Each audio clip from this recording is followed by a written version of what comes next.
هنعمل مع بعض النهاردة الفسيخ بطريقة سهلة جدا وغير مكلفة خالص.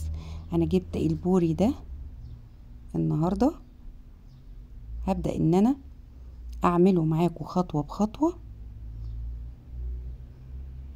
نقول بسم الله الرحمن الرحيم. ده البوري الاصلي يا جماعة، لان فيه تقليد. البوري الاصلي بيبقى بقه عريض زي ما انتوا شايفين كده. ده السمكة اللي بيبقى بوزها لها بوز دوت، مش البوري الاصلي. البوري بيبقى بقه عريض زي ما انتوا شايفين. هبدأ ان انا اغسله معاكم واحدة واحدة كده. نقول بسم الله الرحمن الرحيم.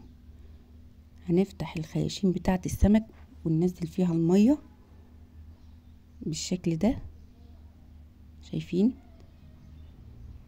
من الناحيتين هنغسله،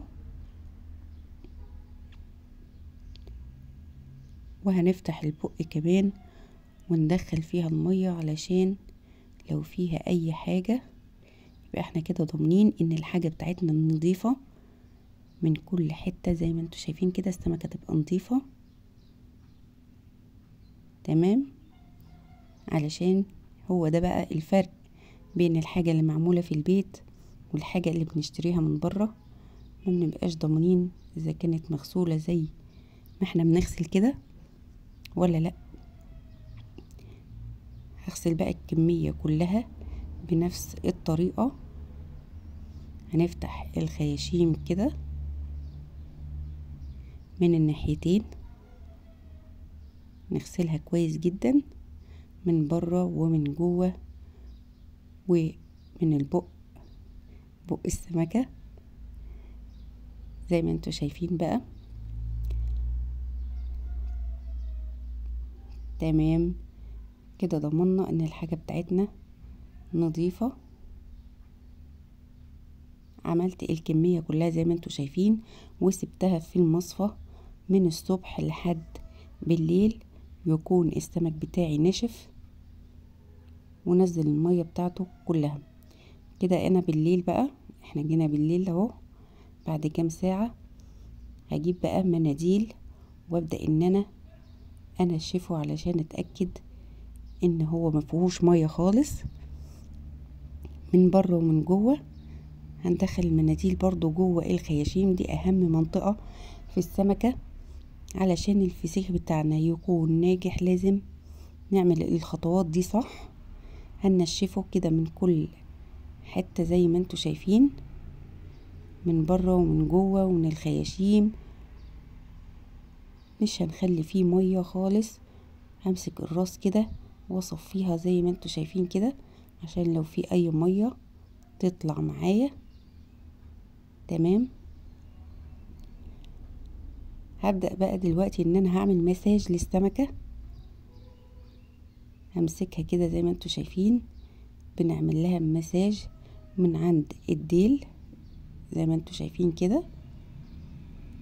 همسكها واضغط عليها بالطريقة دي من كل حتة. هعمل لها مساج علشان تبقى طرية معايا وجوسي زي ما انتوا شايفين كده. هعمل كله بنفس الطريقة كده. خلصت الكمية كلها.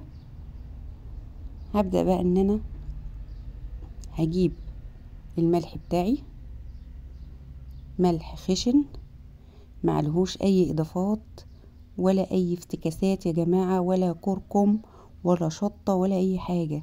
احنا اما بنجيبه من بره ما بيتحطش عليه اي حاجة من دي، بيبقى ملح ابيض زي ما انتوا شايفين، ملح خشن بدون اي اضافات.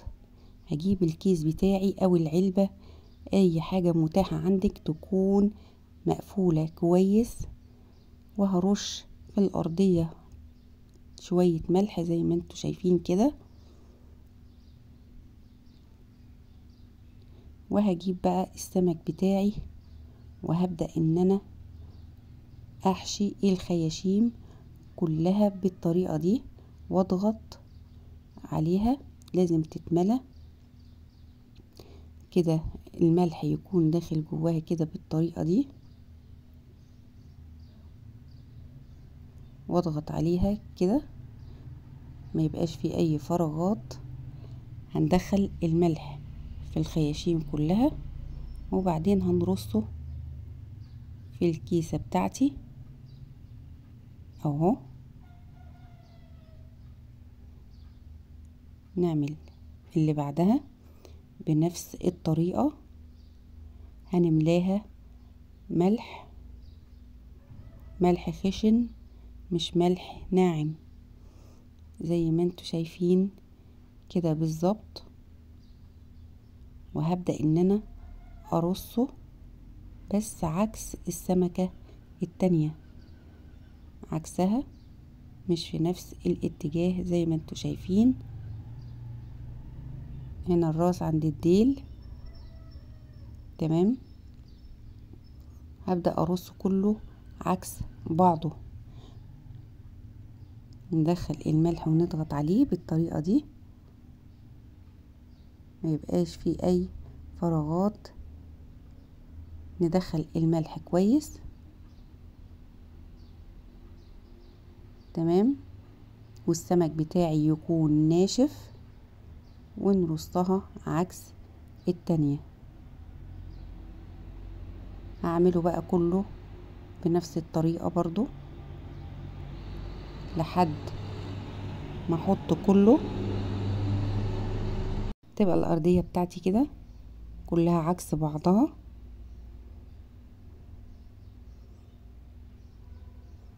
تمام كده خلصت الارضية بتاعتي كلها.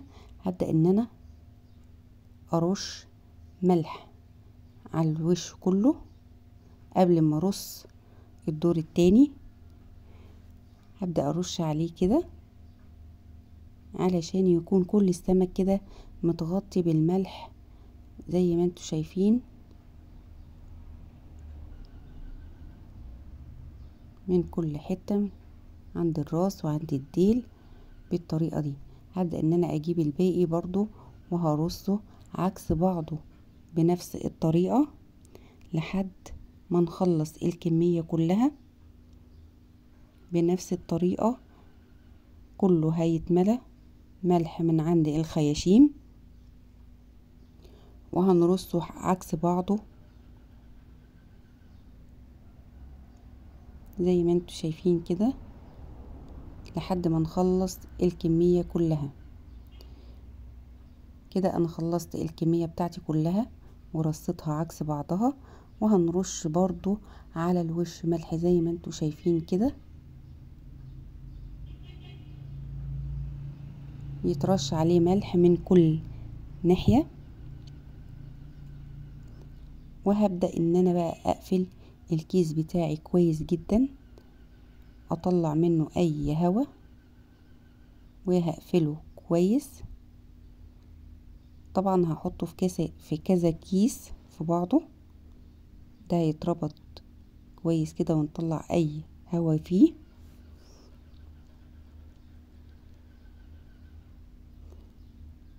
تمام. وهحطه في كيس تاني برضو.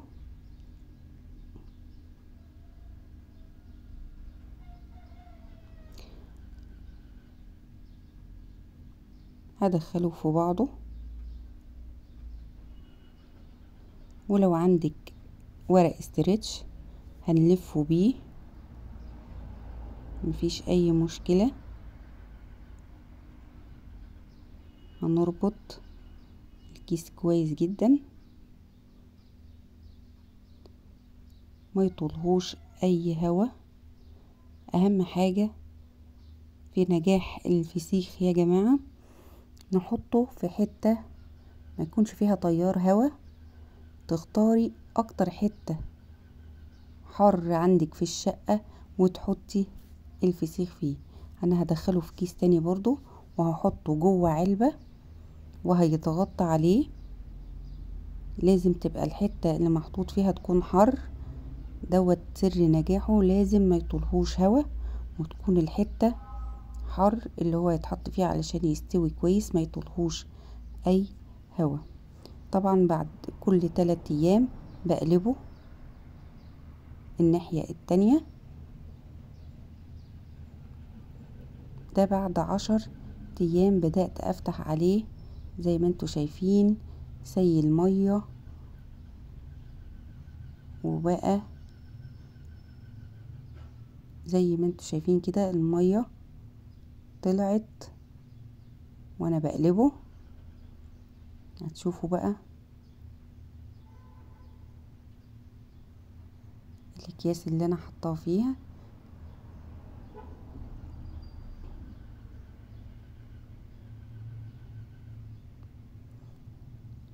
نقول بسم الله الرحمن الرحيم كده ونسمي ونشوف. الفسيخ بقى تحفة تحفة زي ما انتوا شايفين كده، بقى زبدة. شايفين الفسيخ بسم الله ما شاء الله بقى تحفة، ومنزل الزبدة منزل سمنة ازاي ما شاء الله.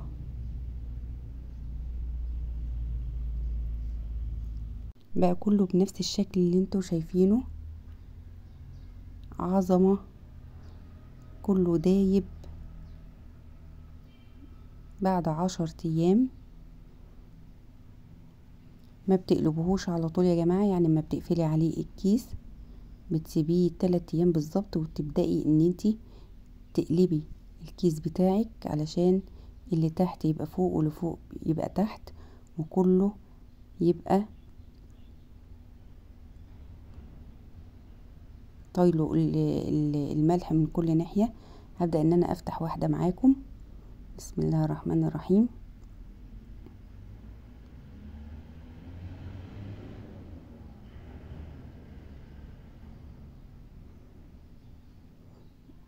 بسم الله ما شاء الله. شايفين لحمه احمر ومسيل اللي الزبدة بتاعته السمنة اللي بتبقى في بطن السمكة، بقى عظمة عظمة عظمة زي ما انتوا شايفين كده، بقى تحفة. مدوق كده معاكم. بسم الله ما شاء الله.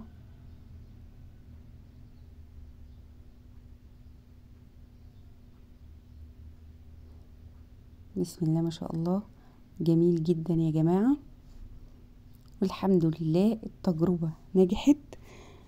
انتوا كمان لو عملتوه بنفس الطريقة هينجح معاكم ويبقى تحفة زي ما انتوا شايفين كده، مستوي ولحمه احمر وزبدة.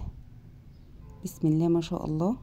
قربت الكاميرا اهو زي ما انتوا شايفين. بألف هنا وشفا.